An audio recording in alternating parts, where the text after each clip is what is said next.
Tryptophan से एक plant का हार्मोन बनता है IAA, indole acetic acid, indole acetic acid, IAA indole acetic acid. ये प्लांट ब्रांचिंग को रोकता है। जब ये हार्मोन ज्यादा होता है प्लांट में ब्रांच ज्यादा नहीं निकलेगी। तो IAA इंडोल एसिटिक एसिड जो होता है ब्रांचिंग को रोकता है और ये भी ट्रिप्टोफैन अमीनो एसिड से ही बनता है। ट्रिप्टोफैन अमीनो एसिड से बनता है। इसके अलावा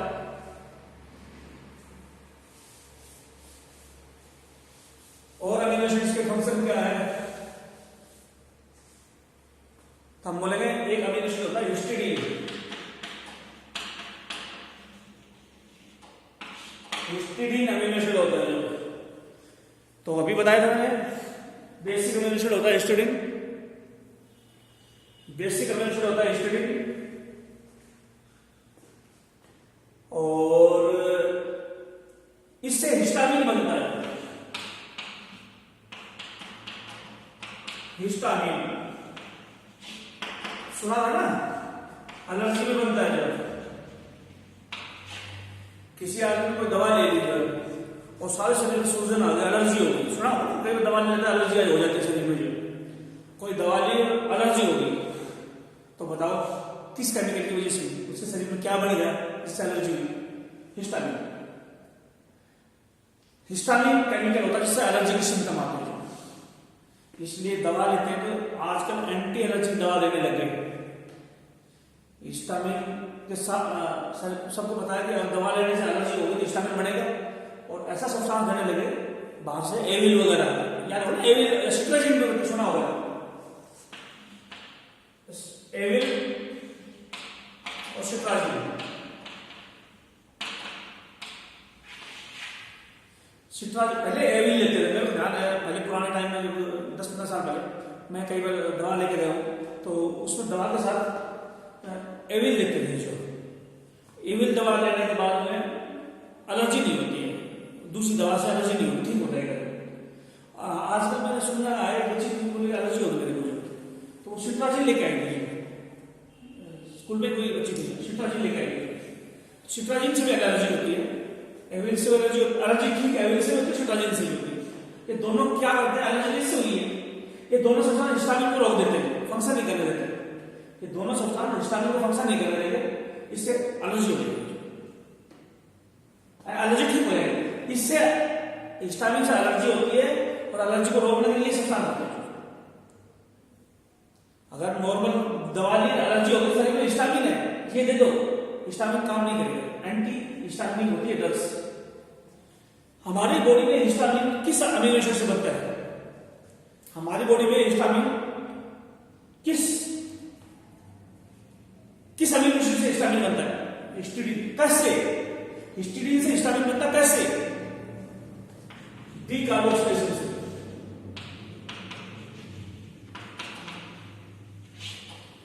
कार्बन डाइऑक्साइड किसी रिएक्शन में ऐड होकर बोलते हैं कार्बोक्सिलेशन और CO2 निकलेगा बोलते हैं डीकार्बोक्सिलेशन। तो अगर हिस्टिडीन का कार्बन डाइऑक्साइड निकाल दिया जाए तो हिस्टामिन बन जाएगा, डीकार्बोक्सिलेशन से बनेगा। चलो इसके अलावा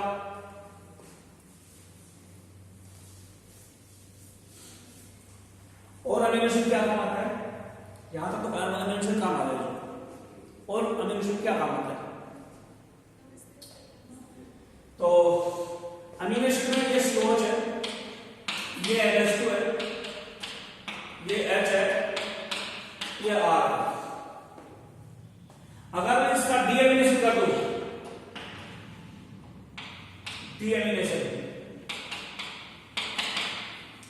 CO2 या कार्बोक्सिल ग्रुप हटा दो तो डीकार्बोक्सिलेशन होगा। डी मतलब हटाना, कार्बन डाइऑक्साइड हटाओगे तो डीकार्बोक्सिलेशन, अमोनिया हटाओगे तो डीएमिनेशन।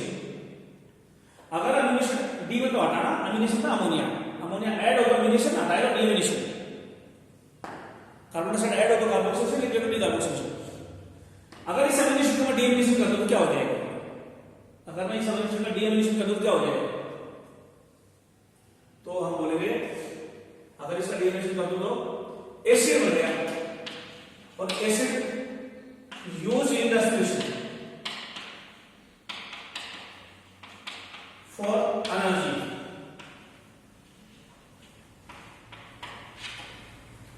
एक क्वेश्चन डाल रखा था तुम्हारा, अभी ये टेस्ट हुआ इसमें कि एक आदमी ने 400 ग्राम फैट खाई, 60 ग्राम फैट, 400 ग्राम कार्बोहाइड्रेट लिया, 60 ग्राम प्रोटीन ली, 60 ग्राम फैट ली, तो टोटल एनर्जी उसने कितनी ली? तो तुम्हारा कैसे कैलकुलेट करोगे कि फैट जो होती है 9 किलो कैलोरी एनर्जी देती है, एक ग्राम फैट 9 किलो कैलोरी एनर्जी देती है, और जितनी फैट उससे मल्टीप्लाई करो। कार्बोहाइड्रेट 1 ग्राम कार्बोहाइड्रेट 4 किलो कैलोरी एनर्जी देता है, तो जितने ग्राम कार्बोहाइड्रेट उतना मल्टीप्लाई करो 4 से। फैट में 9 किलो कैलोरी एनर्जी मिलती है 1 ग्राम से, प्रोटीन और कार्बोहाइड्रेट से 1 ग्राम 4 ग्राम 4 किलो कैलोरी एनर्जी निकलती है, 1 ग्राम कार्बोहाइड्रेट से भी और प्रोटीन से भी। फैट से 1 ग्राम फैट से 9 किलो कैलोरी एनर्जी निकलती है।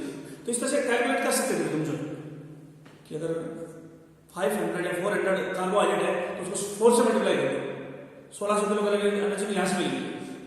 तो मैं करा चुका हूँ, 1 ग्राम कार्बोहाइड्रेट एनर्जी दी, उसको क्या बोलते थे, बॉडी के अंदर फिजियोलॉजिकल वैल्यू, उससे हम कैलकुलेट कर सकते थे कि टोटल एनर्जी कितनी मिलेगी उस खाने में, जिसमें इतना कार्बोहाइड्रेट, इतनी फैट, इतनी प्रोटीन। लेकिन एक बात तो क्लियर होगी, एनर्जी तो तीनों देते हैं, कार्बोहाइड्रेट भी एनर्जी देता है, फैट भी और प्रोटीन भी। एनर्जी कार्बोहाइड्रेट से भी आती है, फैट से भी आती है, प्रोटीन से भी आती है।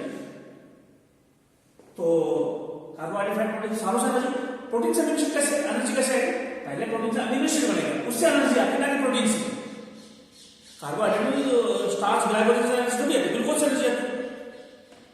फैट से एनर्जी भी आती है, फैटी ग्लिसरॉल से एनर्जी आती है, तो उसको मोनोमर होता है उससे एनर्जी आती है। तो ये क्या है? ये है अमीनो एसिड्स। इसका डीएमिनेशन कर दिया, ये बच गया, डीएमिनेशन आने वाला ये बच गया, इससे एनर्जी मिलेगी आपको रेस्पिरेशन। तो जरूरी नहीं है कि हमारे एनर्जी कार्बोहाइड्रेट से मिले या फैट से ही मिले, प्रोटीन से भी एनर्जी मिलती है, लेकिन मिलेगी अमीनो एसिड से। कैसे मिलेगी? इसका अमोनिया हट जाएगा, बाकी की एनर्जी, बाकी का जो एसिड बचेगा उससे एनर्जी मिलेगी, वो रेस्पिरेशन में यूज हो जाएगी। कभी रेस्पिरेशन का टॉपिक पढ़ेंगे तो उसमें बताऊंगा मैं कि रेस्पिरेशन से भी एनर्जी आती है। चलो भाई, मान लिया ये तो हो गया अमीनो एसिड का। और कोई फंक्शन बच गया? हाँ, कुछ अमीनो एसिड बॉडी में एंटीबायोटिक बनाते हैं। एंटीबायोटिक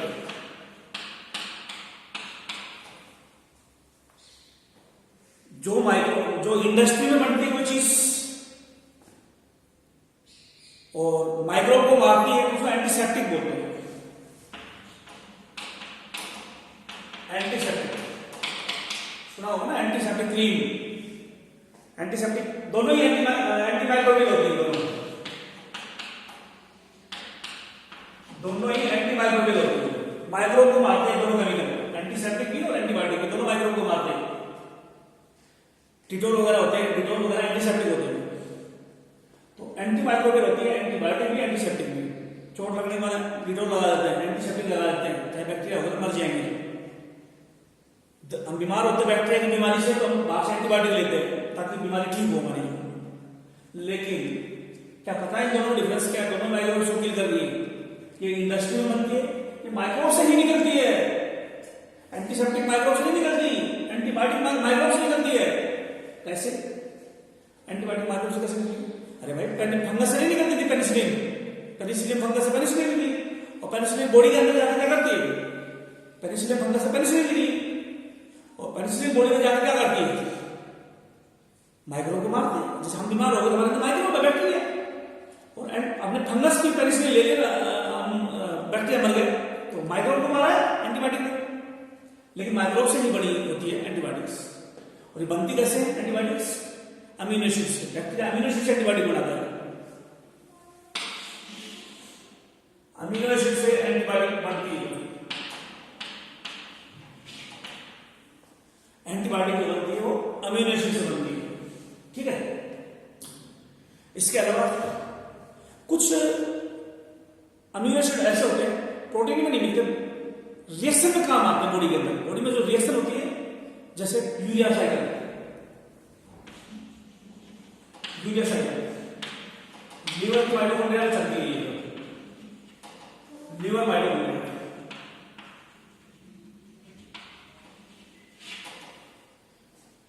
यूरिया साइकिल में यूरिया बनता है। कैसे?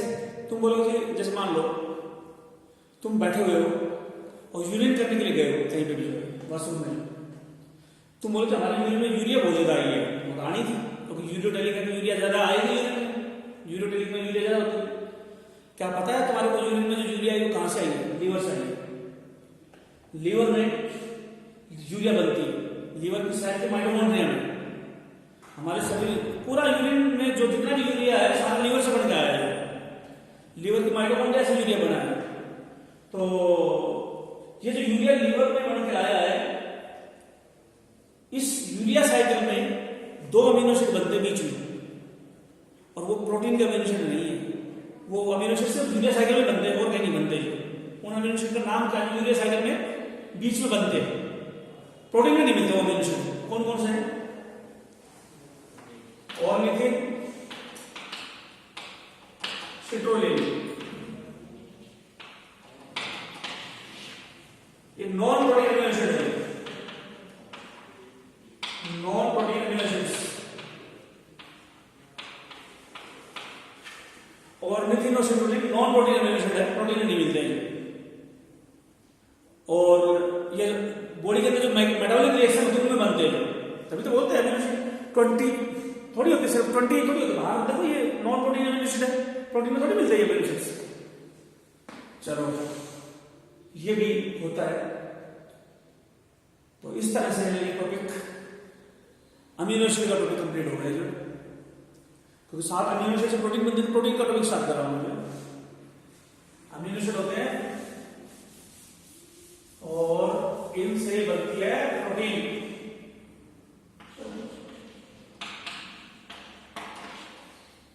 अमीनो एसिड थे, अब बनेगी प्रोटीन। तो बेटा अभी तो टाइम हो गया जो है इस वीडियो का, तो जो तो प्रोटीन में मैं कल स्टार्ट करूंगा जो, आज इतना ही कराऊंगा। ठीक है बेटा।